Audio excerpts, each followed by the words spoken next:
Sure, and kaya nga, nananawagan ako, VP Sara, dahil ako supporter mo, kumuha ka na ng certificate of sanity from a Oh my God!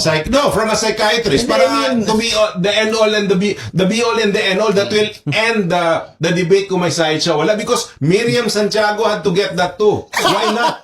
Why not? Kailangan yun eh.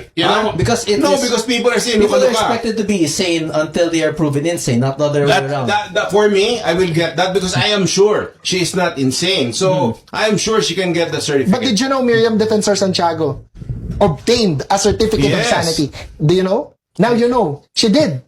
She admitted it. She admitted it. And pinapresent niya yan sa mga law students niya noon.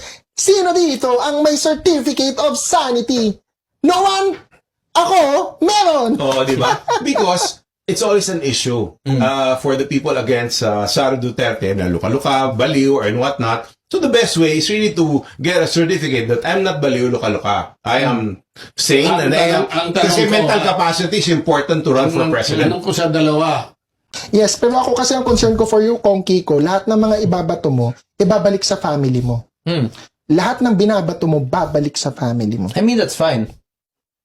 Then you admit that your family, If I'm your corrupt, political then I dynasty. deserve to be in prison as well. But I'm going down with everyone else in the Sabi National mo kay Unity Jessica Party. Soho, tinanong ka ni Jessica Soho, malinis ka ba, Kong Kiko? Ang sabi mo, We wala will pa akong see. kaso. Hindi, sabi mo, wala pa akong kaso.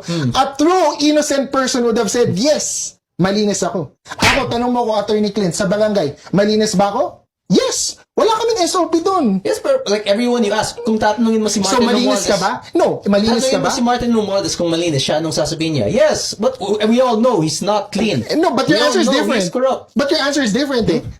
Kay Jessica Soho, you didn't deny. You didn't say malinis ka. I'm asking you again now, malinis ka ba? We will see. Nung counselor ka? Nung bukal ka? At ngayong congressman ka, malinis ka ba? We will see regarding that because clean and perfectly legal are both completely separate things. There are people who can act within the bounds of the law that can also be at the same time corrupt. And there are people who are good. So you mean, can be so you imprisoned mean for- you accept money but legally, parang Marcoleta? I'm not saying that. No, sinasabi mo hindi ka nagnakaw. Nagnakaw ka, yes or no? If we look at Magnanakaw ka, yes or no? if we look at South Africa in the apartheid regime that Nelson Mandela was against, he was imprisoned for 27 years regarding that, right? So It's a simple from that question for me. perspective, May SOP ka ba? Or nagnakaw ka nung counselor ka ng DASMA? From that perspective, Ngayon congressman ka, magnanakaw ka o hindi? from that perspective, the law can be applied to good people where they can be guilty even though they are innocent. And at the same aspect, innocent people can be, guilty people can be claimed as innocent. Like, for example, Martin Romualdez, he was responsible for the flood control issues, yet there's no case That's a against him. complicated answer for a very simple question. Naging magnanakaw ka ba ever? Asking someone whether or not they have stolen is not a simple question because stealing and theft in politics is already a very It's complicated a simple aspect. question.